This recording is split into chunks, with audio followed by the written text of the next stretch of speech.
अमीर घर में एक सुंदर पूजा कक्षा में गणेश जी के सामने श्रद्धा पूर्वक बैठकर पूजा कर रही थी बहू अनामिका। विनायक के सामने दीप अगरबत्ती जल रहे थे।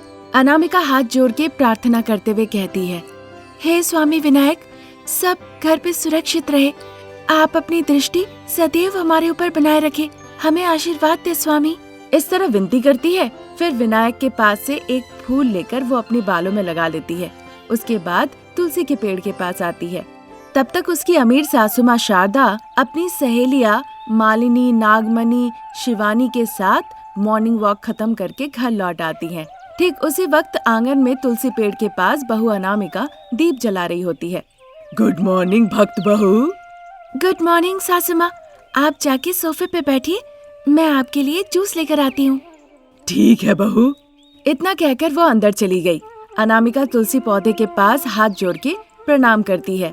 हे तुलसी माँ, आप मेरे पूरे परिवार को सुख संपत्ति से भर दे माँ। इस तरह प्रार्थना करके अंदर चली जाती है। रमेश और प्रसाद भी अपनी सैर पूरी करके दोनों आके सोफे पे बैठते हैं। बहू अनामिका सासू माँ के लिए जूस बनाकर ले आती है। ससुर जी प्रसाद के हाथों में अखबार बढ़ा देती है और पति रमेश को बूस्ट देती है।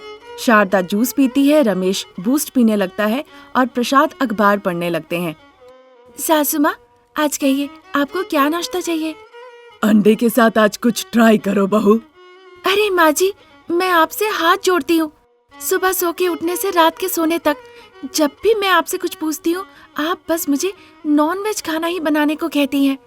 कोई चारा नहीं बहू, तुम विनायक की पूजा करती हो जो मुझे बिल्कुल पसंद नहीं, फिर भी मैंने उसे स्वीकार किया ना, अब तुम्हें भी उसी तरह स्वीकार करना पड़ेगा। ऐसा कहकर शारदा वहाँ से चली जाती है। पिताजी, आपको क्या चाहिए? इडली बहू, मेरा स्वस्थ रहने का वही राज है। अब आपकी बारी श्रीमान, बताइए क्या चाहिए? पत्नी से जो प्यार करे वो जो भी पका के दे उसके लिए मना कर सकता है क्या? तुम जो भी पका के दो अनामिका, मैं उसी को खा के चुपचाप ऑफिस चला जाऊंगा। ये बात सुन के अनामिका शर्माते हुए वहाँ से किचन में चली जाती है। वहाँ अनामिका शारदा, प्रसाद, रमेश के जरूरत के मुताबिक नाश्ता बनाने लगती है। फिर आधे घंटे के अंदर शारदा, प्रसाद, रमेश तीनों आके डाइनिंग टेबल के पास बैठ जाते हैं। ये रहा माँ जी आपका एक डोसा, पिताजी आपका इडली, और आपके लिए ये रहा पूरी। फिर अनामिका वहाँ पे बैठे तीनों को अच्छे से नाश्ता परोस देती है। तीनों मजे से नाश्ता करने लगते हैं। फिर थोड़ी देर बाद रमेश ऑफिस के फाइल्स लेके गाड़ी में बैठ के ऑफिस निकल जाता है। फिर प्रसाद भी एक ब्रीफकेस लेकर दूसरी गाड़ी से निकल जाते हैं और शारदा सोफे पे बैठकर फोन पे बात करने लगती है। हाँ मालिनी, मैं तैयार हूँ। अभी अभी गर्मा गर्म एक डोसा खाई हूँ। तुम तैयार हो तो मेरे घर आ जाओ। इधर से शारदा कह रही थी, उधर से एक अमीर घर के बिल्डिंग के छत से मालिनी कह रही होती है, नहीं शारदा, मैं नहीं आ सकती। तुम, नागमणि और शिवानी मेरे घर पे आ जाओ। हम यहाँ पे कार्ड खेलेंगे, उसके बाद क्लब चले जाएंगे। ठीक है मालिनी, मैं तैयार हूँ, मैं ही आती हूँ। वहाँ पे आने के बाद नागमणि और शिवानी से पूछेंगे। इस तरह कहकर शारदा फोन रख देती है और फिर दूसरी गाड़ी लेकर वो घर से निकल जाती है। अनामिका घर के एक कोने में शांति से बैठकर गणेश की इतिहास की किताब पढ़ने लगती है। इसी तरह दिन निकल रहे थे। उस दिन विनायक चतुर्थी था।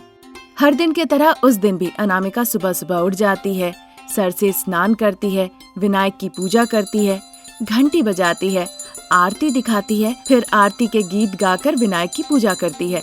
उधर अपने बेडरूम में लेटी हुई शारदा घंटी की आवाज सुन के घड़ी की तरफ देखती है। घड़ी में 5 बज रहे थे। ये देखकर शारदा चिड़चिड़ा जाती है। लगता है आज सुबह सुबह ये शुरू कर दी है। ऐसा सोच ही रही थी कि अनामिका शारदा के पास आती है। माँ जी, आज विनायक चतुर्थी है, उठ जाइए, अपना मॉर्निंग वॉक खत्म करके पूजा के लिए तैयार हो जाइए। वैसे पिताजी कहाँ है? लगता है वॉकिंग पे गए हैं। अच्छा ठीक है। उसके बाद अनामिका जल्दी जल्दी रमेश जो सो रहा था उसके पास जाती है। वो रमेश को जगाती है। फिर दोनों तैयार होकर हॉल में आते हैं। हॉल में अनामिका विनायक की स्थापना करती है। भक्तिपूर्ण हाथ जोड़ के वो विनायक की पूजा अर्चना करती है। वहाँ वो विनायक का मंत्र पढ़ती है। वो विनायक के लिए मोदक बनाती है, पर शारदा के लिए ये सब कुछ बोरिंग था।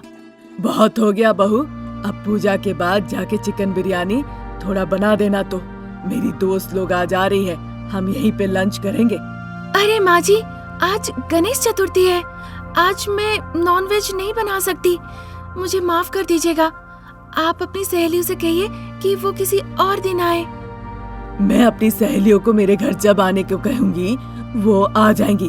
तुम्हारे विनायक आएंगे क्या? शारदा के इस सवाल पे अनामिका थोड़ी देर सोच विचार करती है और फिर जवाब में कहती है, जरूर आएंगे माँ जी, अगर वो आए तो उनकी पूजा जरूर कीजिएगा। तुम्हारी इस भक्ति से अगर घर पे देवता आ गए तो मैं भी उनकी जरूर पूजा करूंगी। शारदा जब ऐसा कहती है, अनामिका बहुत खुश होती है। फिर अपनी आंखें बंद करके वो प्रार्थना करती है, पधारिए विनायक, मेरी सासू माँ की आंखें खोलिए। इस तरह कहने पे विनायक की मूर्ति घर से अदृश्य हो जाती है और स्वयं विनायक वहाँ साक्षात दर्शन देते हैं। ये देखकर प्रसाद रमेश के मुंह खुले के खुले रह जाते हैं। शारदा खड़ी होकर बस देखने लगती है। फिर अनामिका खुशी खुशी विनायक को विराजमान करवाती है। हे स्वामी विनायक, मेरे भक्ति से प्रसन्न होकर आप यहाँ स्वयं आकर मुझे इस तरह आशीर्वाद दे रहे हैं, इस बात से मैं बहुत खुश हूँ। देखिए, आपके लिए मैंने मोदक बनाया है और ये आपका पसंदीदा खीर भी बनाया है, खाइए स्वामी, ग्रहण कीजिए। इतना कहकर अनामिका गणेश के पास बैठ जाती है और हाथ से पंखा चलाने लगती है। भगवान गणेश प्रसन्न होकर मोदक खाते हैं।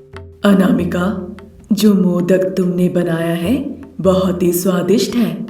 ये मेरा सौभाग्य है, आप जरा खीर भी खाइए स्वामी। जरूर अनामिका, मैं तुम्हारे बनाए हुए खीर को भी खाऊंगा। ये कहते हुए विनायक अनामिका के हाथ के बनाए हुए खीर को भी ग्रहण करते हैं। अनामिका के साथ साथ शारदा, प्रसाद, रमेश सभी खुश होते हैं और पूरी भक्ति और श्रद्धा के साथ वो हाथ जोड़ के विनायक की पूजा अर्चना करते हैं। तब करीबन शाम के 4 बज रहे थे।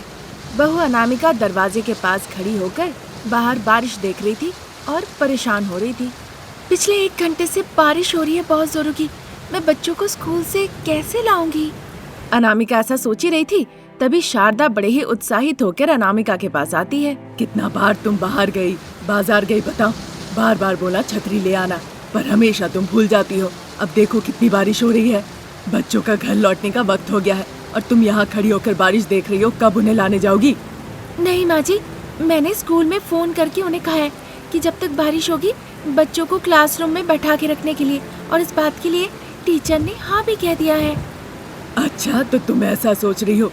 अगर अभी ऐसी बारिश हो रही है, रात में क्या होगा? बच्चे बिना घर वापस आए स्कूल में ही बैठे रहेंगे बिना खाना खाए पिए, बताओ। इस तरह शारदा गुस्से से कहने लगती है। अनामिका भी बिना कुछ कहे चुपचाप खड़ी रहती है। उसी दौरान कॉफी टेबल के ऊपर रखा हुआ शारदा का फोन बजने लगता है। वो सुनकर, अब किसने फोन किया? अगर बैंक से फोन आया ना तो वो आज मेरे से अच्छे से सुन लेंगे। मेरे मुंह में जो आएगा मैं वही सुनाऊंगी। जाओ तो जाके फोन लेकर आओ। ऐसा कहने पे अनामिका दरवाजे के पास से कॉफी टेबल के पास जाती है। सेलफोन उठाकर देखती है कि एक नया नंबर है। वो फोन लेकर शारदा को देने के लिए आती है। फिर शारदा बहुत गुस्से से, हेलो, कौन बोल रहा है? शारदा देवी, मैं विनीता बोल रही हूँ, स्कूल से कॉल कर रही हूँ। ये सुनते ही शारदा का गुस्सा थोड़ा कम होता है। अच्छा मैडम, आप बोल रही हैं? अच्छा ये बताइए कि मेरा पोता पोती स्कूल में ही है, वो डर तो नहीं रहे हैं? बच्चे ठीक है। अभी थोड़ी देर पहले अनामिका ने फोन करके बोला कि जब तक आप नहीं आती बच्चों को स्कूल में ही रखने। मैंने ही कहने को कहा था मैडम, क्या हुआ?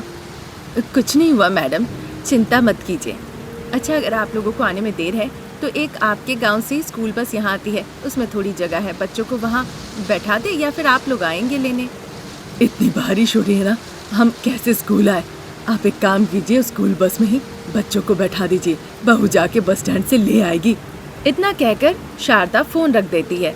अभी बस स्टैंड चली जाओ बहू, टीचर ने कहा स्कूल बस में बच्चों को भेजेगी।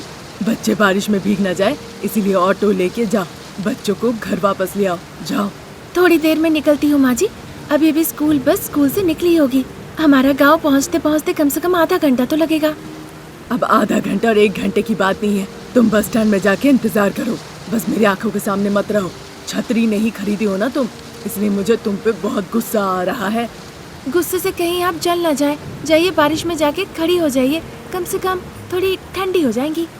मजाक था, मुझे इस पे हंसना है क्या? देखो, ज्यादा परेशान और गुस्सा दिलाओगी ना, कहीं मैं तुम्हें जिंदा निकल ना जाऊं। जाओ। बात हुई रही थी तभी हाथ में पकड़ा हुआ सेलफोन बज उठता है। बताइए मैडम, बच्चे निकल गए क्या? शारदा पूछती है। टीचर परेशान होकर कहने लगती है, शारदा जी, बस बच्चों को लेकर जा ही रही थी, बारिश के कारण से रास्ता दिखा नहीं और वो जाके एक पेड़ से टकरा गई। आप लोग अभी जाइए, मैं एम्बुलेंस और रेस्क्यू टीम को अभी के अभी फोन लगाती हूँ। अरे मेरे बच्चे। इस तरह कहकर शारदा परेशान होके हाथ में सेलफोन लेके दरवाजे के पास गई और बारिश में चलने लगी। ये देखकर अनामिका बहुत घबरा गई। हे भगवान, जरूर कुछ हुआ है। ईश्वर, मेरे बच्चों की रक्षा कीजिए। विनती करके वो सासू माँ के पीछे पीछे जाने लगती है। सास बहू बरसात में ही भागने लगती है। पीटी उषा जैसी सास शारदा भागती है और अश्विनी की तरह अनामिका दौड़ लगाती है। भागते भागते वो दोनों उस जगह पे पहुंचती है। रास्ते के ऊपर ही स्कूल बस रुकी हुई थी। ड्राइवर को चोट लगी थी, इसीलिए वो बेहोश पड़ा हुआ था। बस के अंदर के बच्चे बचाओ बचाओ कहकर रो रहे थे। शारदा अनामिका हरीश भाविया को देखती है कि वो दोनों काफी डरे हुए हैं। बहन, माँ और दादी आ गई है, डरो नहीं, वो हमें बचा लेंगी। हिम्मत देने के लिए हरीश कहता है। भव्या अपना सर बस की खिड़की से बाहर निकाल के कहती है, माँ, दादी, हमें बचाइए। वो चिल्लाने लगी। शारदा और अनामिका भव्या के पास जल्दी से गई। तुम्हें कुछ नहीं होगा, मैं और दादी आ गए हैं। सर अंदर करो, नहीं तो बारिश में तुम डूब जाओगी। हाँ बेटा, हम आ गए हैं, हम तुम्हें बचा लेंगे। इस तरह कहने पे भव्या अपना सर अंदर कर लेती है। अनामिका बस के चारों तरफ घूमते हुए, बच्चे बिल्कुल डरना नहीं, हम लोग आ गए हैं, हम सभी को बचा लेंगे। परेशान बिल्कुल मत होना, हल्ला मत करो, बस थोड़ा सा धैर्य रखो। इस तरह बच्चों से बात करते हुए वो दरवाजे के पास आती है। शारदा बस के दरवाजे को पकड़ के उसे खोलने की कोशिश करती है, पर दरवाजा खुलता नहीं। ये देखकर निराशा होके, बहू, जोर से ठोकर लगने की वजह से बस का दरवाजा अटक गया है, वो कैसे भी खुल नहीं रहा है।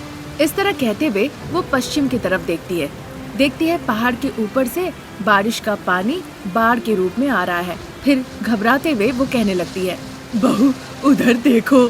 ये कहने पे अनामिका उस तरफ देखती है। बाढ़ का पानी बहता हुआ उधर ही आ रहा था। ये देखते ही सास बहू बहुत ज्यादा तनाव में आ गई। बस के अंदर बच्चे मदद के लिए चिल्ला रहे थे जोर जोर से। बस के अंदर आके अनामिका ड्राइवर को बगल वाले सीट पे लेटा के वो खुद ड्राइवर के सीट पे बैठ जाती है, पर बहुत कोशिश के बाद भी बस स्टार्ट नहीं लेता। माँ जी, बस स्टार्ट नहीं ले रहा है, अब क्या करें? बहू, देखो वहाँ कोई टूल किट है, उससे हथौड़ी निकाल के दो। ऐसा कहने पर अनामिका टूल किट वहाँ से ले आती है, हथौड़ी निकालती है। फिर देर न करते हुए उस हथौड़ी से बस के दरवाजे पे जोर से प्रहार करती है। जैसे ही शारदा जोर से प्रहार करती है, दरवाजा खुल जाता है। जैसे ही दरवाजा खुलता है, बस के अंदर से सारे बच्चे जल्दी जल्दी उतर आते हैं।